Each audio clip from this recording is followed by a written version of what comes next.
Hello, my friends. Dr. David Hall here with Church Psychology. In today's episode, Matt and I are going to unpack a little bit about the different generational cohorts. If you're wondering where the line is between Gen X and millennials, or maybe millennials and Gen Z, or what do we call the generation that's coming up, and what does it really mean to be a boomer? Those are questions that you're curious about in the context of your family life and ministry or wherever you are curious about this. I hope you'll stay tuned for this episode today. So let's slide into that intro music.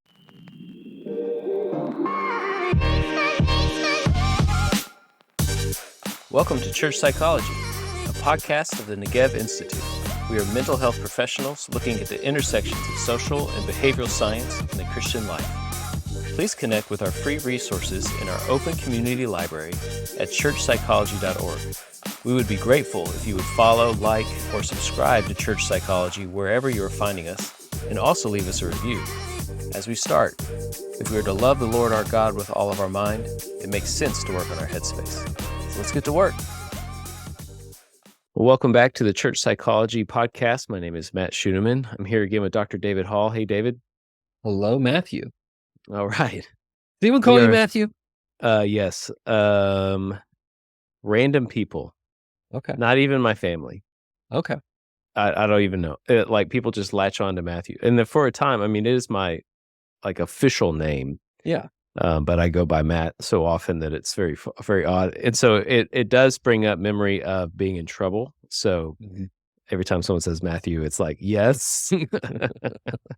You're not in trouble. I'm not in trouble. All right. So David, last episode, you had an idea of what to talk about.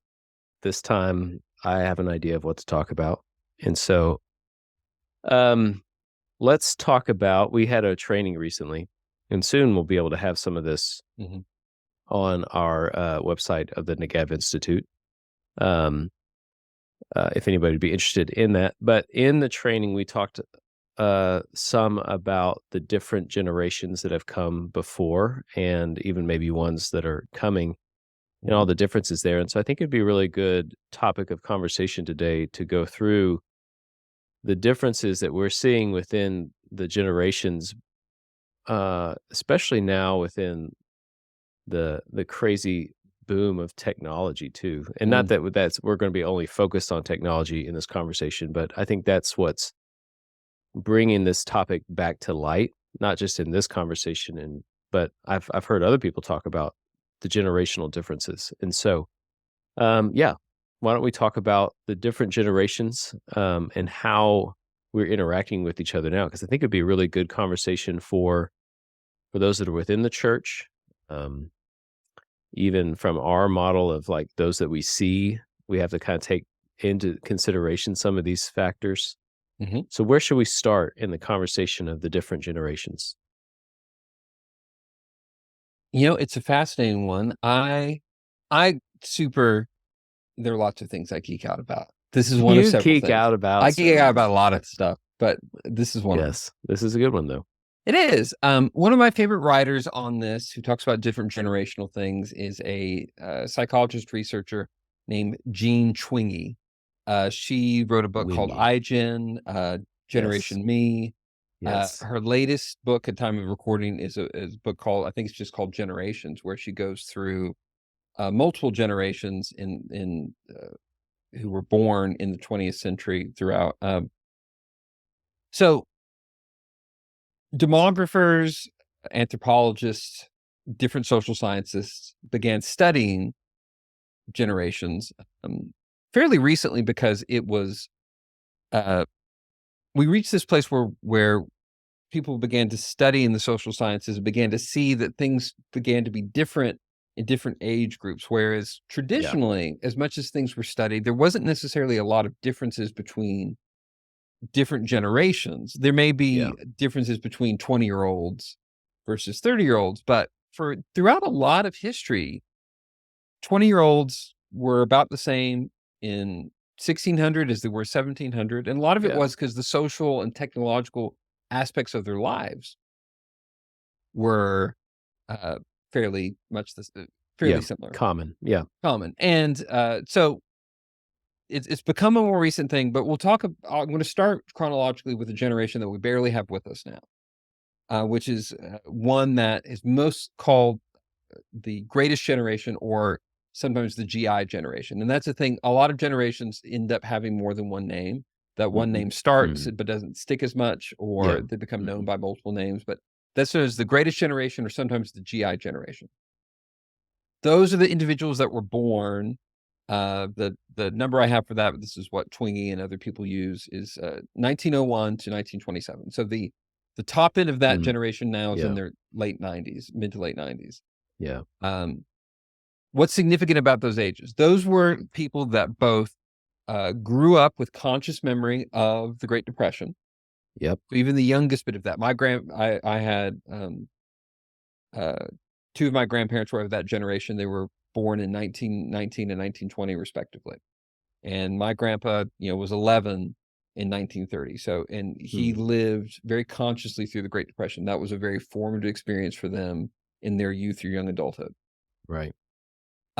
They were ones that, for the men at least, were, saw some sort of service often in the Second World War, Mhm. that they were shaped by the experience of going through the Second World War. And they were people that came back from that and began having families and began living into the post-war prosperity, at least in the United States, that came from. And so they were shaped by, but these were people I think of.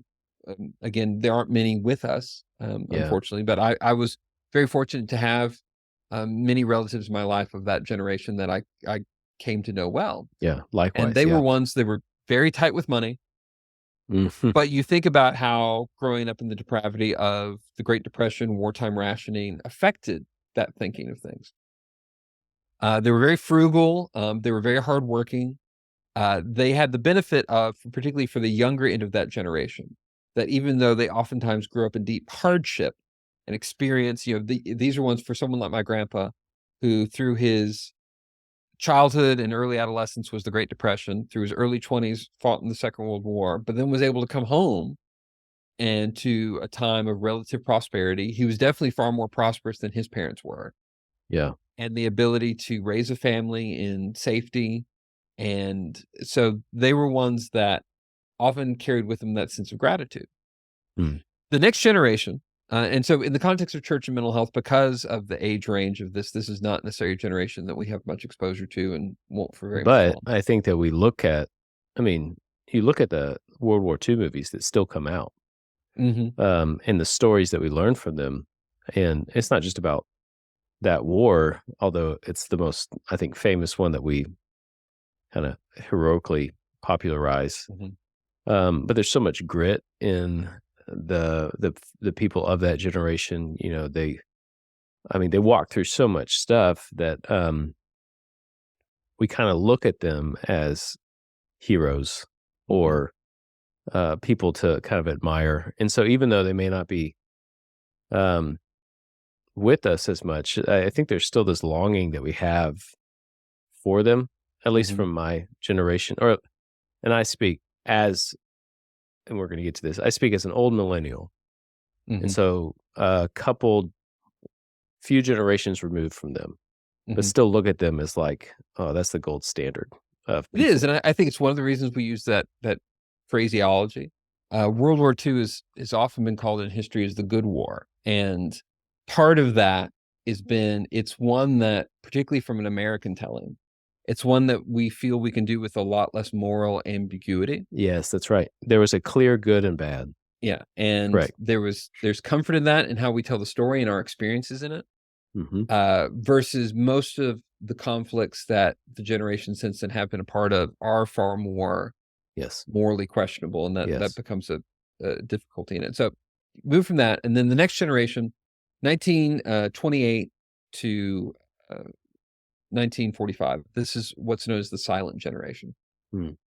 and this group, it was a smaller generation, and oftentimes that's the thing in the generational trends is they're large and small kind of troughs and raises, and it makes sense because these were people that would have been born in the Great Depression. And that wasn't a prosperous time for most people, and so it wasn't where people were having as many kids, and Mm. The economic opportunities for their parents were limited. Therefore, the family opportunities were more limited. So it's a smaller generation. And it was known as the silent generation, partly because they were ones that um, kind of came into this silence. But they were also called by that. People began writing. Time magazine had this article about them, came out in 1951, where the term silent generation came out. And they talk about the most startling fact of the younger generation is its silence. With some rare exceptions, youth is nowhere near as the rostrum. I guess that means like rowdy or something like Mm. that. By Mhm. comparison with the flaming youth of their fathers and mothers, so like the 1920s youth, the Mhm. flappers and the Mhm. Yeah. speakeasies and all that. Today's younger generation is a still small flame. It's not an issue of it does not issue manifestos, make great speeches, or carries posters. Mm. And these are ones where I have some uncles, some older uncles that fall into this. And this is one where they were, uh, they were well into their later adolescence. The youngest ones in them were well into their adolescence, the 1950s. They're ones that oftentimes their older brothers fought in the war, but they would have been too young Yeah. to this for the most part, because born 1928, you would have been 16 at the end of the Second World War. So you miss that aspect of things. I had a grandparent that was in the older end of this generation. Yeah, and they may And have even missed the Korean War. Like, I feel my, like my they're even kind grandfather of a fought in the Korean War, but he was born 1928. And so he was the oldest of this yeah. generation, You're right on that line. Yeah. right on that line. And so they weren't shaped by active war in the same way. Yeah. Um, and so they're ones that they're still around us in community, but again, these are people. The youngest of this cohort is in their late 70s at this point. Mm. So we get the greatest generation, silent generation. Now I want to get into ones to get more where we have more Yeah. sense of tangibility and things.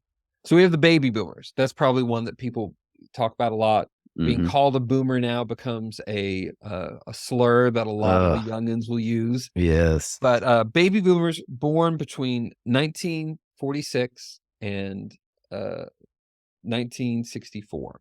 And I'm using now, you get into some of these generational ages, there are some demographers that will state them differently. I'm using what Jean Twenge uses in her research for her numbers. But so again, this group, these were the sons and daughters of returning GIs, Mhm. people that, and my father was a part of this generation. Same for mine. Yep. And, they grew up, they were born in most of them in the 1950s, some late 40s, or early 60s. These were ones that were very much driven by optimism. They were growing up and born into generally was a prosperous time. Yeah. This was a time in the United States, a rare time in the United States, where both working class and professional families could easily maintain a household with just one parent working outside the home. Mhm. Wages were high, salaries were high compared to cost of living. Houses were cheap compared to what they were before. Suburbia was being built up, which had issues with it Yeah. socially, but it made owning a home affordable. So, Possible. yeah, Yep. the idea of the American dream came out of this. You can have a car, you could have a home. Mhm. Um, this was an organization that had a lot of trust in the institutions they were part of, the military, public school, at least at the beginning. They were shaped later in their later adolescence by the anti-war movement in the 60s, and things like this. These are Yeah. ones that they're pretty hardworking. They were a fairly entrepreneurial group. They believed a lot in the possibility of things. Mhm. And I think of, again, I follow the journey for my family and my parents who are of this generation. It represented some mobility. They both had the opportunity to go to college, whereas Yeah. previous generations that would have either been a bit more qualified or not automatic for their gender. My mom finished a college degree, and I don't think either. I don't think I know her mother did not. Yeah. My grandmother started college but didn't finish, and her aunt may have not either. I don't recall, but she finished a degree, and that was much more common. Mhm. And the opportunity to be able to go to college affordably, the opportunity to start businesses. This was a very upwardly mobile generation for a lot of people. Not everybody, of course, but for Yeah. a lot of people. Yeah. And so that optimism comes through. Yeah. In Mhm. churches now, this represents what is becoming a retiring cohort of senior pastors. Mhm. It is Yeah. the youngest boomers at this point are going to be around 60 at the time of Yeah. recording this. Mhm. And many of them still have a lot of energies in that, but where they are in the arc of their careers are different. In the context of church leadership, you see that. Yeah. Yeah, it's definitely changing, and I think that one of the challenges that, um, baby boomers are faced with is, uh, maybe the decrease in influence or, Mm, ability to not the ability to lead, but maybe the desire for them to lead. Like, I think that there's a lot of wrestling with, um, so many and well, I hope we get to this in just a minute, but, like, the why generations are being so studied now and kind of the mhm, increasing rate of them being there. Like mhm, you said before, like, there was so much similarity in a person of their 20s in the 1700s versus 1600s, but now and we're not even talking about 100 years yet, mhm, almost 100 years to the point of where we are now. Um, but that's a lot of change, and so I think that all that being said is that being at a place of retirement for these, individuals, some maybe being on the older end of nearing the end of their life, I think they feel like they're losing their influence, and that's a big challenge that I think I've seen within the church. In my work as a pastor, I've seen the desire for, people in this generation to really have opportunity to speak to younger generations. Now, one thing that I think has been powerful is that younger generations, at least within the church, are desiring more from the boomers, not just the Gen X, not even Gen X really, because it's more, and we'll talk about that in a minute. But I think that baby boomer to millennial or Gen Z is probably a longing that they have. So mhm, I think maybe that gives insight into, we oftentimes, especially in big churches, we do a thing to where we segment everybody out into like age specific demographics. mhm, Now, not all churches do this because some are different sizes. But a caution I would have to big churches is that you remove the opportunity for intergenerational uh, interaction mhm, that I think would be very beneficial for younger generations and this specific one. The mhm, desires to still hold some type of influence or imparting of wisdom. mhm. Yes, and to speak a little bit to what you were saying about, like, why weren't there major changes in generations in the past, and ultimately it's because the rhythms of life and the technology, particularly the technology that we lived with, Yeah, was pretty constant. yeah, What the modes of transportation that Julius Caesar had to travel from Rome to Gaul were no more advanced than what George Washington had to travel to his inauguration, and in some ways, Julius Caesar had it easier. He would have had a better road system, yeah, and yeah. so And then comes along the Industrial Revolution, yes. And which speeds all this up. yes, and in the digital revolution and the information age we're in, changes even more. I heard some statistic, and I'm going to butcher it, Mhm, but it's mhm, in a sense, in a lifetime, we see a certain amount of changes mhm, that it has exponentially grown. That younger people now will see life.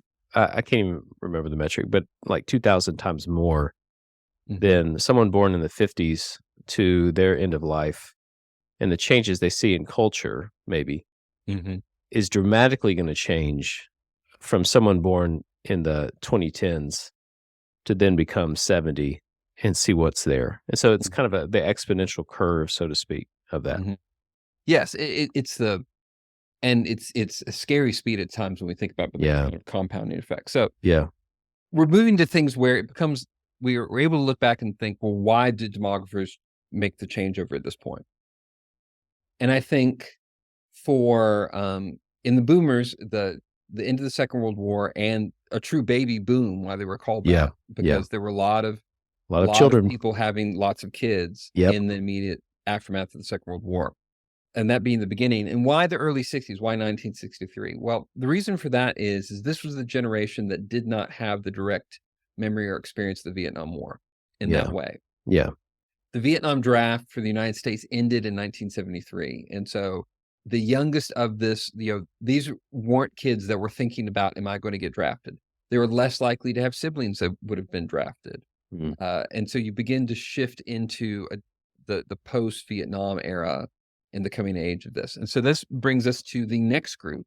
So you got baby boomers. Do you know the next one, Matt? Oh yeah, Gen What's the next? X, Gen Generation X. X. Now, this is one, again, talking about names and how those change.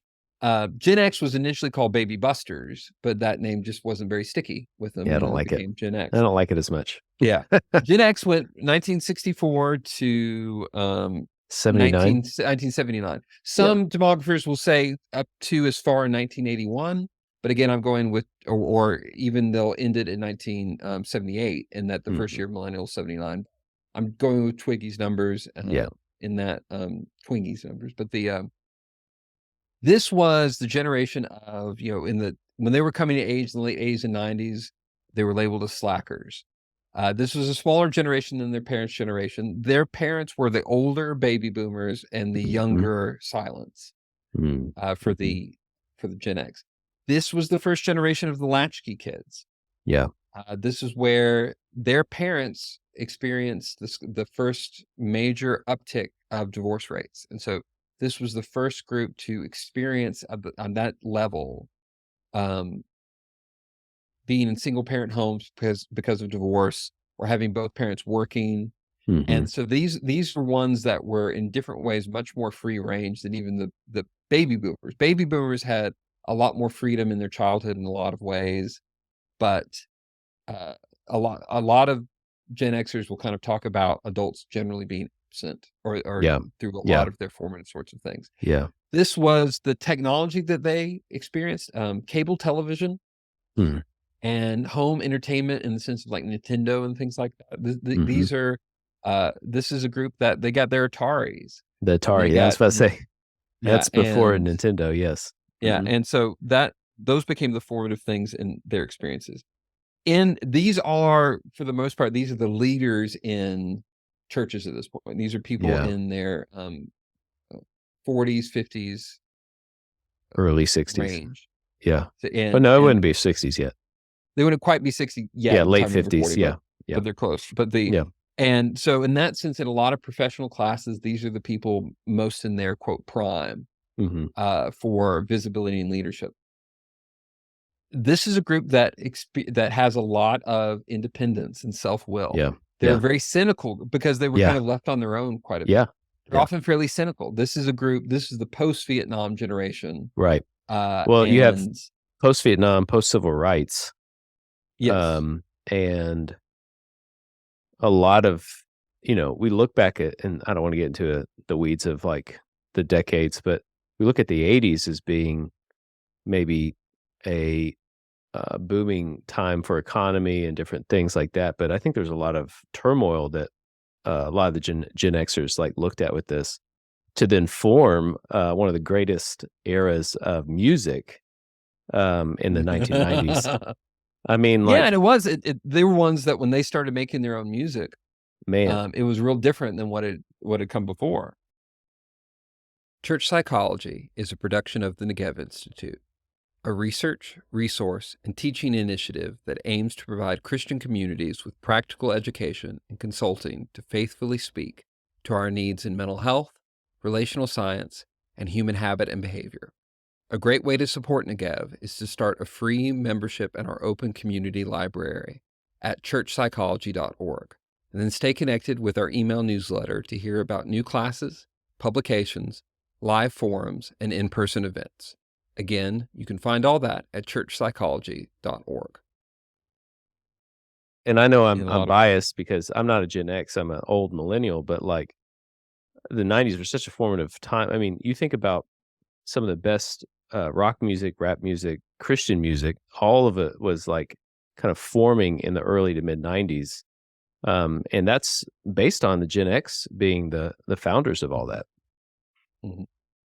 The So that was the main technology that came in. All of a sudden, they had different access to experience information in the world differently. Before cable television, you had the major networks, and there were only 3, Yeah. and what you watched is what NBC, CBS, and ABC put on. Right. And cable then allowed for you to see, MTV coming out in the early 80s was this really formative thing for a lot of people because Yeah, and that really changed how music was that's right. Or consumed disseminated because and given away. yeah, Yeah. yeah, and that you began to see things and experience things differently. Uh, uh, and so there's a strong element of bootstrapping in this generation. This is a generation too that came in where it's similar to the baby boomers and particularly the early baby boomers in a certain way. These are people that came in age for a lot of them with a lot of new economic opportunity. Mhm. They were people that were starting their careers and graduating college in the 90s in a time that for a lot of people, not everybody, but for a lot of people represented a lot of new economic opportunities. That's right. And so now we move into the millennials. Yeah. Now I am the oldest that I was born at the end of 1980. Uh-huh. And so some demographers will make me a very young Gen Xer Yeah. or I'm a very old millennial. Well, And and the millennial what's that generation used, go on, what's that phrase that's like in between generations? You may have micro used it generation. before. Micro generation. And so, yeah, Like I think we both kinda come from like a micro generation of the in between here. it's called Gen X or the millennials, the initial term for them was Gen Y. So we had Gen X and they're like, okay, what comes after that? We'll do Gen Y. And sometimes you'll still see that wasn't as sticky as the Yeah. millennials. Yeah. These were people that came of age in the new millennium. I turned 20 at the end of 2020. Mhm. And No, you didn't. uh 2000. Two yeah.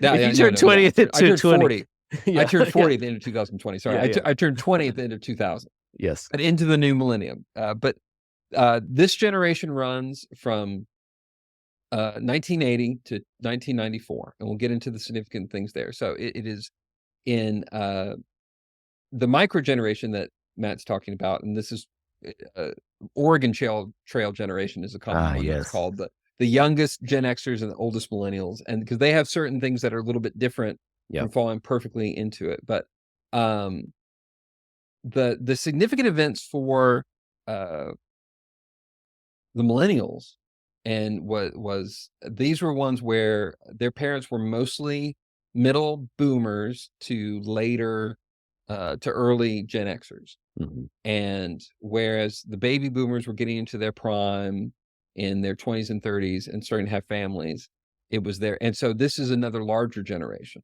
Yeah. that whereas it was Gen X was a smaller generation, there were a lot more millennials.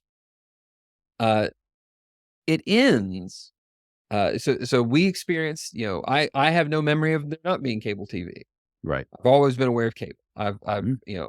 but as an older millennial, I have distinct memories of landlines. Yes. I remember remembering people's phone numbers Yes, and learning people's phone numbers. I could probably rattle off numbers still on my head, Yeah. or knowing how to do it on the keypad, or even I don't know if you said this, the rotary phone. Yeah, My there was a grandmother had rotary one. phone in my basement when I was a kid. It wasn't one we Yeah. used a lot, but Yeah, I could yeah, use one in a pinch. yeah, yeah. Uh, and just even just landlines of TV guides of so many different things. What TV happened with us that guides. kind of defined well, here's what happened in the cutoff year. Uh, in 1995, when I was so as the oldest millennial, I was in 8th grade. What there was the decommissioning of the National Science Foundation. The significance of what's significant about that, most people haven't heard of that, but Right. that is when the internet became open completely commercially. The Yep. internet in its different forms had existed for many years, but was used in kind of a closed environment for research organizations, universities. It was in the mid 90s Mm. and I remember when I was in 8th grade where people started getting the internet in their home. It was at that point, both personal or home computers developed Yep. the capacity to do it Yep. and the open for commercialization happened. And so this was the generation that came of age. Oldest of us moved into our early adolescence with this happening. Yep. And so the millennials were the generations that had internet Mhm. as a part of their formative experience Mm. all throughout. And that shaped how they thought about a lot of things. Yeah. Then we move into Gen Z, which is the next one. Now, Gen Z, the starting year for that is the year post the internet opening up. So these are ones that whereas millennials all came of age with access to the internet, Gen Z never had time without Right. access to the internet. Yeah. And significant years, things that happen in their time frame, by the time they're hitting 12 years old, so the oldest Gen Z are hitting 12 in 2007. Hmm. 2007 was the introduction of the first smartphones as we know them today. Yep. There were Blackberries and things like that before, but the iPhone came out in 2007, and that became the template. So mobile Well, devices yeah, and social media on the phone. on the phone. Wasn't it 2003 was the first iPhone? I don't know. I think that, like, somewhere along those lines, but I think it was also that Facebook Mhm. came on the smartphone around this time too. And 2007 was also a year that Facebook had been around for a few years, and there had been other social medias like MySpace, but things that hadn't quite caught on quite as ubiquitously. Yep. In 2007, Facebook ended its restrictions on being a college student only platform. Right. Before, you had to have a college university email Yep. address to have a Mhm. Facebook account. At the end of 2007, they eliminated that requirement. Mhm. And within the next year, there was a sense of everybody got on Facebook. Yep. That's when I got on Facebook for the first time. But that's when my parents started getting on Facebook. And that was the first social media platform that became as ubiquitous, as all encompassing as it did. Right. Right. Uh, the Gen Z, most demographers take the cutoff for Gen Z is 2012. And so at this point, the youngest Gen Zers are 10. Mhm. The generation to come is currently being called Alpha. That's right. And It's we my don't know kids. very much about them yet Mm-mm. because those are your kids, Matt. Your kids are alphas. Yeah, it's good. We'll see what happens. Yeah. But you notice the technological boom, where millennials, we knew life without cell phones even, and then adapted. So again, we're the adapters in a sense. We have adapted to cell phone technology. We've adapted to internet. We've Mhm, adapted to social media. Gen Z is much more the native of these things like that. mhm. Like that's all they've known. And even more so, I think in alpha is that, um, the technological things that, like my son can even do to navigate a computer or to navigate a tablet is kind of mind-boggling when you consider other generations before would have been like, like even the older, like advanced people that are well educated and fully developed brains, like would not be able to even do the things that he's able to do. And so the impact of that is just really interesting to see. Um, and There's so so much we can how, talk about in brain development as it comes yeah, in. Like yeah, as millennials, Matt and I can interact with a lot of technology like a kid that moved to a different country at a young age. They yeah. learn the language, but they have just a slight accent. Yeah. Yeah, and we can dialogue between the 2. Yes, we are Um, multilingual. Like I can yeah, understand things in Gen Xers and Boomers yeah. differently than Gen Zers But I can. think this is part of the issue that we're seeing in the culture and that the church may be feeling, which I wanna kinda push against it a little bit, but is the sense of Gen Z has no respect for boomers. That's why they say boomers, and use it as derogatory language. The boomers or the Gen Xers are against, the and this is not everybody, but the woke quote unquote generations of like of social justice and all these things. Mhm. And it's because they don't have the wisdom that maybe they do. And so, but I feel like the millennials kind of sit on in the in between, or at least the Oregon Trail millennials. Like Mm. we sit in the in between and feel like we have to dialogue between the two. And so, Th- as I say this out loud, is that these are the things I think as a church that people are going to have to see. And you're seeing the transition of leadership, like we talked about before, from baby boomers to maybe Gen Xers, but also millennials are becoming some of the leadership. And I think that churches need to look at millennials as that bilingual mhm. group that can maybe speak in between the generations that are having troubles with each other. I mean, I definitely think that's a thought. Well, not like I don't mean like it's one that just I hadn't thought about before you said it, No, and it's so good. yeah, That's a good thought. yeah, It's definitely a that made thought. it sound more condescending than I meant it to be. No, I think every generation has. I think part of what I'm considering in it is that every generation has its relative liabilities, and I think one of the reasons, as you talk about a lot of the social justice bent that is very pronounced in younger millennials and in Gen Mm. Z. That in church culture, let's talk about it specifically, that is Yeah. difficult for the Gen X leadership because most of them are the ones in leadership in that point. Yeah. Yeah. Gen X is as a generation goes, is known as being a fairly cynical one. Mhm. And so that's part of why they have a hard time embracing what feels like an idealistic view that can be much more pronounced in Yeah. the more technology native generations. Right. But the more technology native generations, part of their lived experience is so many things that were considered impossible for previous generations in the sense of the ability of technology have happened. Yeah. Some good, some bad, but Right. we have seen the sense of impossibility. One of my favorite shows as a young kid, which was very much a Gen X show, I was young, was Star Trek: The Next Generation. It's great. Yes.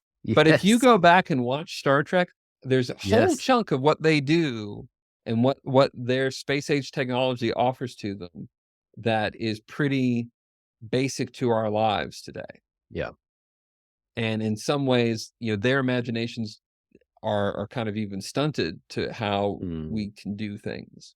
Not Right. everything, but some Yeah. things. And uh to thinking about your role, whoever's listening to this, whatever generation you find yourself in, I think it is key to really think about what is your role as a translator Mm. based on where you are. Who are you? Um, and also as somebody who can speak with with kindness and humility. Mhm. Because I think one of the difficulties that happens in the cross generation speak is there's often a lot of we amplify the most negative traits of the generation that we see that we're in conflict. Yeah. And I would say every generation has negative traits to it, but I think every generation has the sense of positive traits. Mm. I do think in the bias of what do people like Matt and I have as older millennials in this is that because we lived into a very bridge period between the impacts of social media and the digital economy and things like that, Yeah. we can empathize with people on both sides in ways that are that can be very needed. Yeah. But I'm also, and this is something I think about a lot too, of living into my age, Mm. of that I continue. It's weird you don't see yourself necessarily as older, but as I realize that I have clients now that could easily be my children, Oh, I know. and That's how fast. Yeah. I mean, who can drive and vote and buy alcohol and all those things, and I so know. that's required a recalibration of me and seeing myself in my role.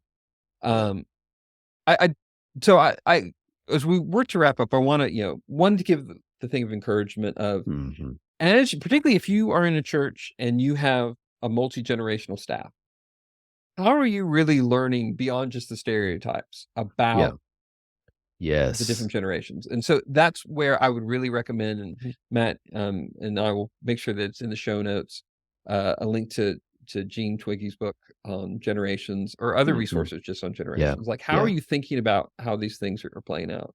Yeah. And how can we see each other in the true sense of being a body? How can we see each other as gifts to one another? Because I'll tell you, we need each other. If we are Yeah. going to navigate this much change and disruption, we need older generations and the That's voices right. of older generations in to Yes. speak from experience and wisdom and things, but we also need younger voices in who can speak more natively to the environments that we are inhabiting. Yeah. I love that. And, I guess my final thought is actually one of my favorite passages as it relates to generations. And some translations of it will kind of say like, kind of a bringing down per generation. Mhm. Mm, But the way I've read it is more in the sense of how it's shared between generations. And so it's Psalm 145:4.